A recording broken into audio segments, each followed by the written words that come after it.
En Côte d'Ivoire, le petit déjeuner devient peu à peu un luxe, même dans une grande ville comme Abidjan. Depuis la crise économique de 2011, de nombreux habitants l'ont troqué, faute de moyens, pour un seul et unique repas, bien plus riche, mais qui doit durer jusqu'au soir. Reportage TV5 Monde sur place, Cléophas Mossala avec Laure de Matos et Aïn Marais. Youssouf Arama travaille dans un garage à Cocody, un quartier d'Abidjan.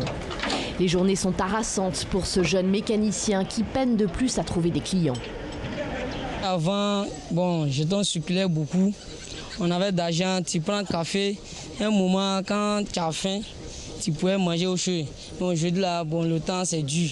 Donc quand tu as un peu, on va voir pourquoi on préfère prendre un poids lourd matin.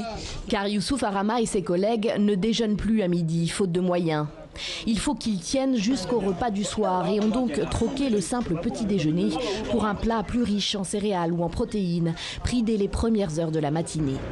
La crise économique de 2011 a laissé des traces jusque dans les habitudes alimentaires des Abidjanais. Alors les restaurateurs de rue se sont adaptés. Si le riz est cher, nous on ne gagne pas beaucoup de bénéfices pour gagner nos clients. Si ces chers sont assez petits, là, les clients n'aiment pas ça. Ils disent, maintenant ton riz là est cher, ton riz là tu sais ça pétard, donc le riz là est cher. On va faire comment pour gagner bénéfice?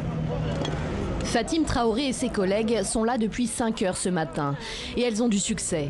Un plat de riz accompagné de viande ou de poisson coûte 300 francs CFA. Le café, pain, omelette qu'elles proposaient avant valait 500 francs. Mais ces cuisinières disent ne pas avoir le choix. Et même dans ce salon de thé de luxe, les temps ont changé. Son directeur a constaté que seuls les hommes d'affaires s'offrent désormais en semaine un petit déjeuner à l'européenne en terrasse. Les autres clients, eux, ne se permettent ce petit plaisir plus que le week-end.